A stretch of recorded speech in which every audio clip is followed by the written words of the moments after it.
Hey guys, and welcome back to my channel. So it's been quite a while since I last posted something, and there's a very good reason for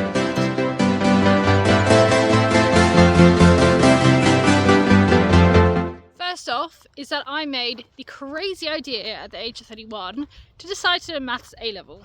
Well, that was quite stressful, so I've been away from the camera, away from my phone as much as possible, trying to study and get work done. Along with that, 2 weeks ago, my car decided it did not want to be on the road anymore. So I've not had a car for 2 weeks, which has actually meant that I have not been to the horses and ridden in the last 2 weeks. Don't worry though, they have definitely been checked on. Water's been topped up by others. They have been ridden by loans. So their welfare has still been priority there. It's just not been me that's been able to come up to do them. Anyway, my car is now back on the road and the exams are finished. I am so pleased that they are done. So I am here at the horses, about to ride Beluga for the first time in 2 weeks. As I said, me riding him, not somebody else. I unfortunately don't have time to ride Blanco as well, which I was hoping to, but I just won't manage to fit it in. And yeah, I just thought I'd let you come along with me, see how we get on, what we get up to, and I'll talk to you more about that in a minute. Hi guys! Have you missed me? Hey Tiggy, you were trotting over.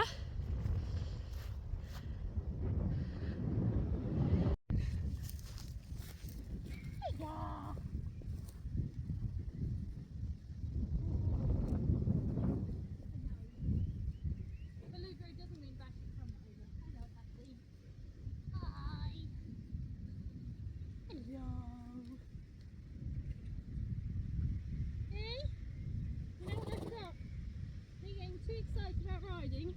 I've got my head collar.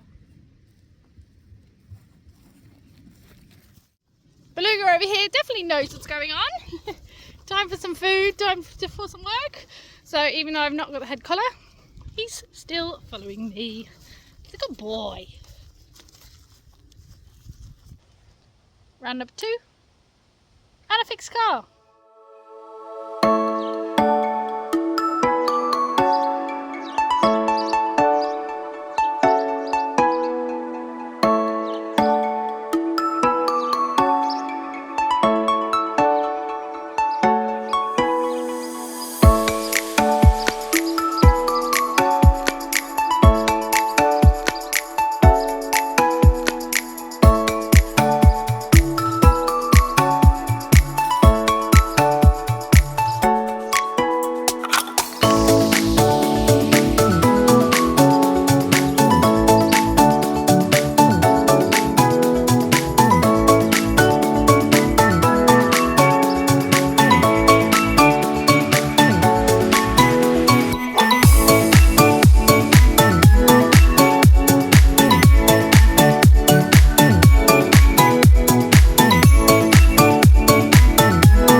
Sand.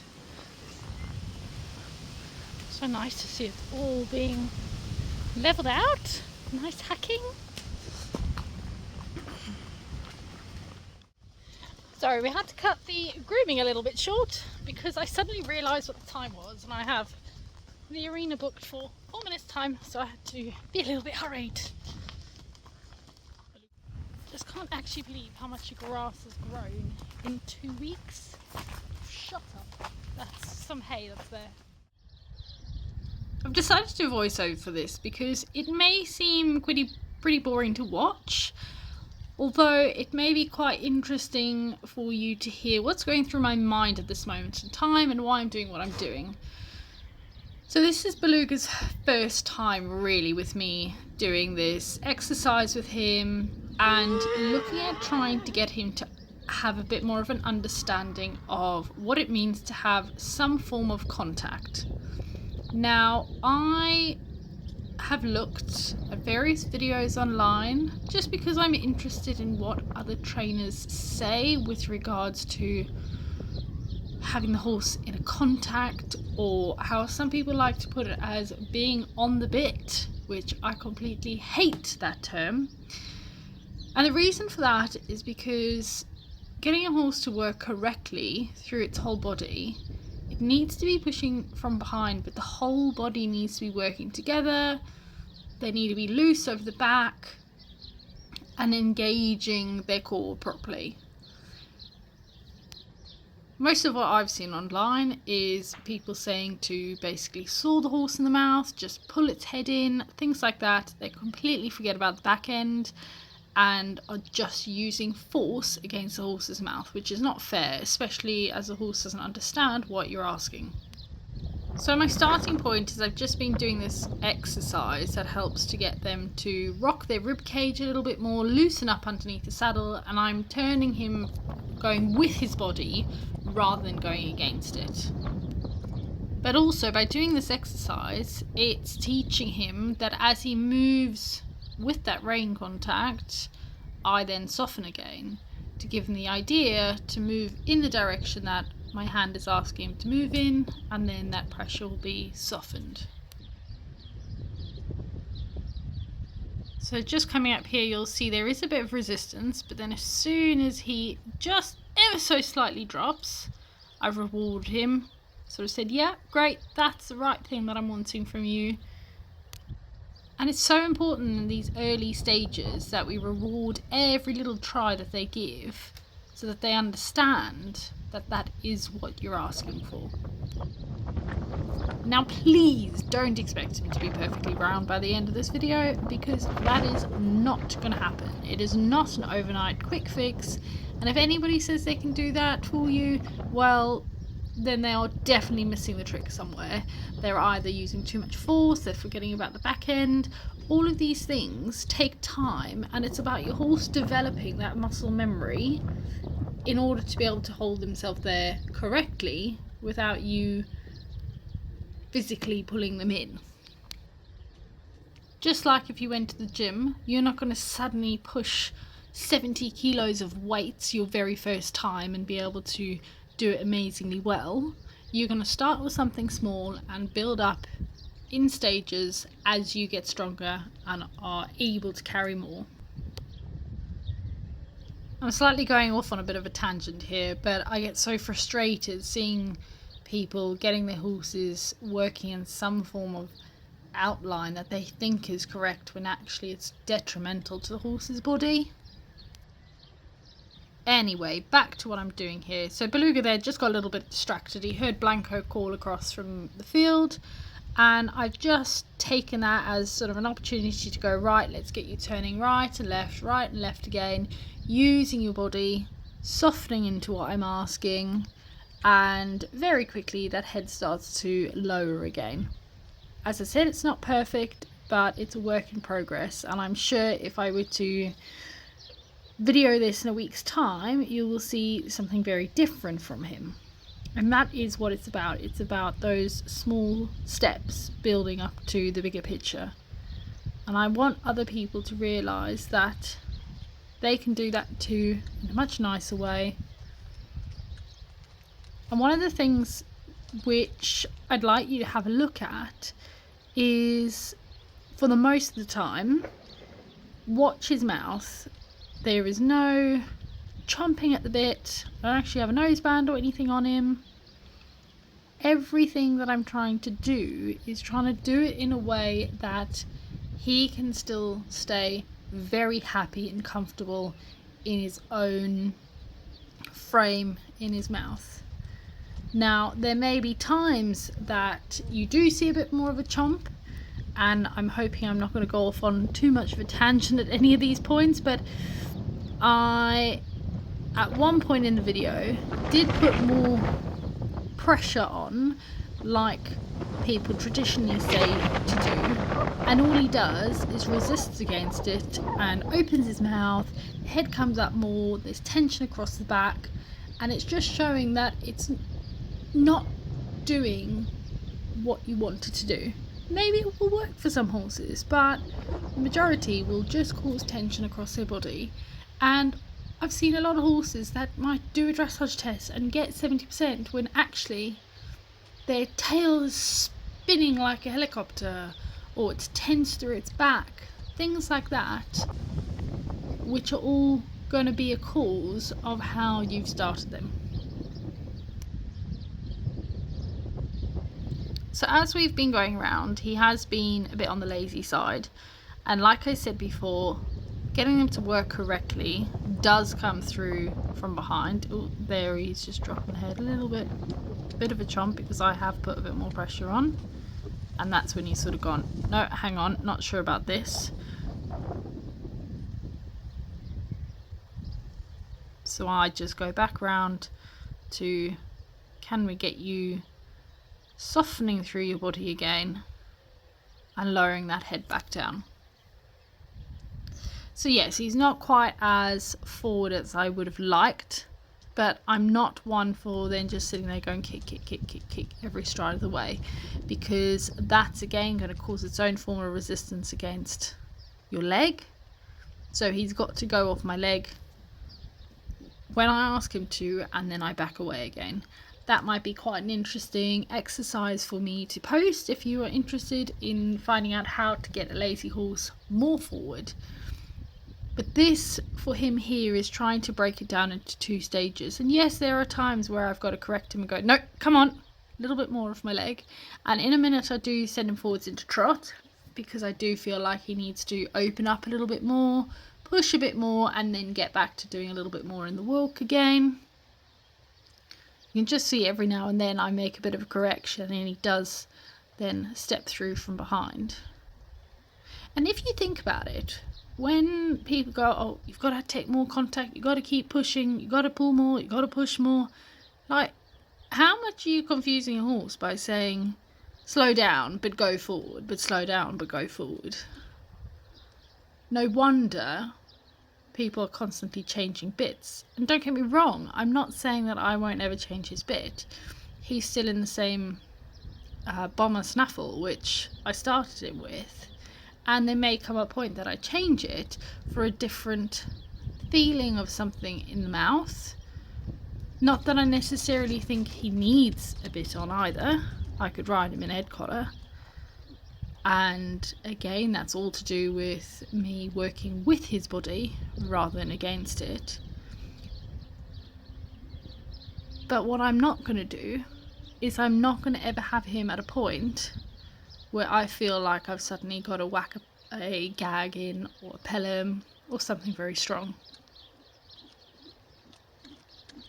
While we're trotting around here, I don't know how much you noticed, but I was not asking for any form of contact from him, because it's still those building blocks.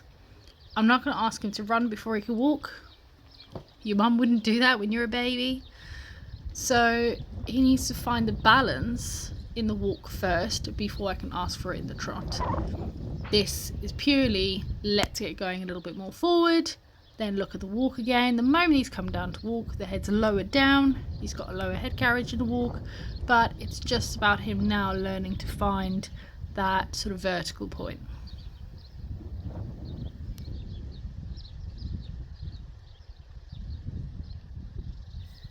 As we've come back down to the walk from trot, I've just brought him back onto a bit of a serpentine again. like I've said before, I'm not necessarily using all of the school. I'm rather feeling what I've got underneath me and working to bend his body at the right times, as opposed to in the specific place in the school.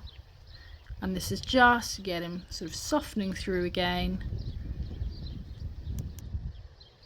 And then here I've just exaggerated the turning exercise. And what it's really doing is it's looking at asking for the turn at the right point when the front leg is raised, and asking horse almost to open up across the chest, bring the shoulder out. And like I said before, is working with their body rather than going against it. I think it would be a really interesting exercise to post. I've only ever seen one coach, instructor, horsemanship trainer ever use that exercise, and it's incredible the response that you can get. And it would actually be really interesting, I think, to see it with me do it on him and then me do it with Blanco, who is someone who's done it time and time again, and you can see the immediate release that she gets of going, there, I feel relaxed. And I can find that point of balance, I can find where I'm happy, and then work really well after doing the exercise.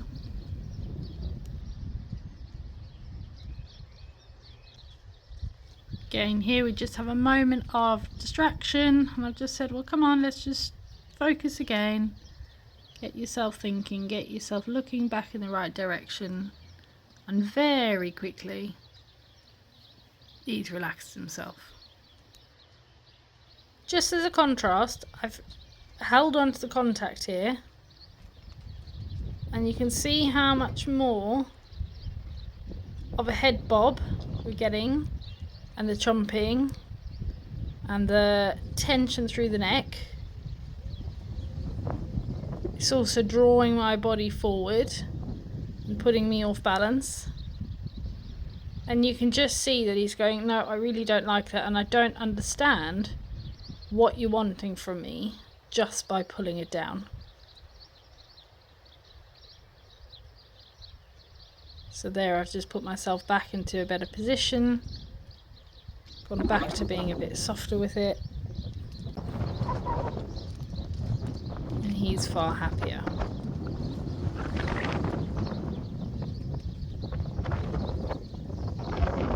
We just finished riding now, and we're heading back over there. There is a farm gate that I have to make sure it's shut, and unfortunately there is no mounting block on this side, so I've just decided I'm going to lead him back instead. He has worked really hard, really pleased with him. I think his brain is fried more than anything else. We've had some friends join us, so V's decided to grow another hand. There they are. Hey V, you're not sure about other horses coming up next to us, are you?